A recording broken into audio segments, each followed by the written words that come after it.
அனைவருக்குமே வணக்கம். சற்று முன் கிடைத்திருக்கக்கூடிய ஒரு மிக மிக முக்கியமான செய்தி ஒன்று வெளியாகியுள்ளது. சற்று முன் குற்றவாளி கொடுத்த வாக்குமூலம், வெளிச்சத்திற்கு வந்த உண்மைகள், இது மாதிரி பார்த்தீங்கன்னா செய்திகள் வெளியாகிருக்கு. இப்போ குற்றவாளியாக கைது செய்யப்பட்டிருக்கக்கூடிய ஞானசாகர் அவர்கள் பார்த்தீங்கன்னா கொடுத்த வாக்குமூலத்தாலும் அவருடைய வீட்டில் சிக்கிய ஆதாரத்தோடும் இப்போ திமுக இருக்கக்கூடிய அமைச்சர்களும் உதயநிதி ஸ்டாலின் அவர்களுக்கும் இதில் தொடர்பு இருக்குது. திமுகவுடைய தலைமையகத்தை தொடர்பு இருக்குது. இதுக்கான நிறைய இந்த செய்தியை மறைக்கிறதுக்காக நிறைய லஞ்சங்களை திமுகவுடைய அரசு பெற்றிருக்கு அப்படின்ற மாதிரி தான். இப்போ உச்சநீதிமன்றம் பார்த்தீங்கன்னா தீர்ப்பு வழங்கியிருக்கக்கூடிய நிலையில் நிறைய ஆதாரங்கள் சிக்கியிருக்கு. இந்த ஆதாரத்தின் அடிப்படையில் தான் இப்போ அதிரடியாக உண்மைகள் அனைத்துமே வெளிச்சத்திற்கு எடுத்துக்காட்டியிருக்கக்கூடிய மகளிர் ஆணையம் பார்த்தீங்கன்னா அதிரடியாக திமுகவில் இது வரைக்குமே ஒரு 8 அமைச்சர்களுக்கு மேலே சிக்கியிருக்காங்க அப்படின்ற மாதிரி தான் உண்மை தகவல் இப்போ வெளிச்சத்திற்கு கொண்டு வந்திருக்கக்கூடிய ஆளுநர் RN ரவி அவர்கள் பார்த்தீங்கன்னா இப்போ அதிரடியாக திமுக இருக்கக்கூடிய தலைமையகத்தையே முடிக்கக்கூடிய அளவுக்கு தான் இப்போ சம்பவம் மேலே சம்பவம் நடக்க போகுது. இதை பற்றி இந்த வீடியோவில் பார்க்கலாம். அதுக்கு முன்னாடி நம்ம சேனலுக்கு இப்போ தான் நீங்கள் முதல் முறையாக வந்திருக்கீங்க அப்படின்னா மறக்காமல் நம்மளுடைய சேனலை சப்ஸ்கிரைப் பண்ணி சப்போர்ட் பண்ணுங்கள். வாங்க வீடியோக்குள்ளே போகலாம்.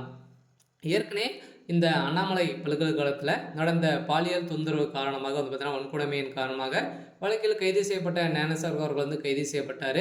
இந்த வழக்கின் விசாரணையில் ஞானசாகர் ஒரு சரித்திர பதிவேடு குற்றவாளி என்பது தெரிய வந்திருக்கக்கூடிய நிலையில் தான் அதை தொடர்ந்து திமுக சார்ந்த அமைச்சர்களுக்கும் இதில் தொடர்பு இருக்குது அப்படின்ற மாதிரி தான்.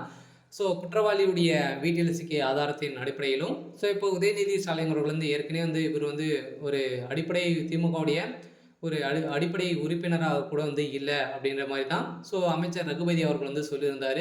இதைத் தொடர்ந்து பஞ்சாப் புயல் காரணமாக அவர் பார்த்தீங்கன்னா அமைச்சர் சுப்பிரமணியன் கிட்ட பார்த்தீங்கன்னா ஒரு நெருங்கிய நபராகவும் உதயநிதிக்கு நண்பராக தான் இருந்து வந்திருக்கக்கூடிய நிலையில் இப்போ திமுகவுடைய அரசு நிறைய பொய்களையும் திருட்டு கடத்தல் அனைத்தையுமே 20க்கும் மேற்பட்ட வழக்குகளை பார்த்தீங்கன்னா அவர் மீது இருந்திருந்தாலும் இப்போ இவர் கொடுத்த வாக்குமூலத்தால் உண்மைகள் அனைத்துமே வெளியில் வந்திருக்கக்கூடிய நிலையில் தான் இப்போ உதயநிதி ஸ்டாலின் கைது செய்யப்பட்டிருக்காரு. அதனால் இந்த ஞானசாகர் பல பெண்களை பார்த்தீங்கன்னா தொடர்பில் இருப்பதும் பல பெண்களின் வீடியோக்கள் அவர்களை தொலைபேசியில் பார்த்தீங்கன்னா இருந்ததும் இந்த வீடியோக்கள் அனைத்துமே வெளிச்சத்திற்கு கொண்டு வந்திருக்கக்கூடிய நிலையால் குற்றவாளியுடைய மனைவிகள் 2 மனைவிகள் இருக்காங்க. அவருடைய மனைவிகள் அனைத்துமே கொடுத்த வாக்குமூலத்தாலும் இப்போ இதற்கு திமுக பலிக்காடாக தான் மாறி இருக்கு. அதனால் இப்போ உதயநிதி ஸ்டாலின் அவர்களும் சிக்கியிருக்காரு. திமுக இருக்கக்கூடிய அமைச்சர் சுப்பிரமணியன் அவர்களுக்கும் ஒரு முக்கிய புள்ளி. அந்த சார் யார் அப்படின்றத ஒரு பெரிய கேள்விக்குறியாகவே இருக்குது. அந்த சார் யார் அப்படின்னா திமுகவை சேர்ந்த அமைச்சர் சுப்பிரமணியன் தான் அப்படின்ற மாதிரி இப்போ வெளியே இருக்கக்கூடிய செய்தியால் தான் இப்போ அதிரடியாக அவருக்கு உறுதுணையாக போயிருக்கக்கூடிய இவருக்கு என்ன தண்டனை அப்படின்றது தான் பெரிய கேள்வியாக இருக்கே. இருந்தாலும் உச்சநீதிமன்றம் என்ன தீர்ப்பு வழங்க போகிறாங்க அப்படின்றத வெயிட் பண்ணி பார்க்கலாம். இது மாதிரி செய்திகளை தெரிஞ்சுக்கணும் அப்படின்னா மறக்காமல் நம்மளுடைய சேனலை சப்ஸ்கிரைப் பண்ணிக்கோங்க. தேங்க்யூ.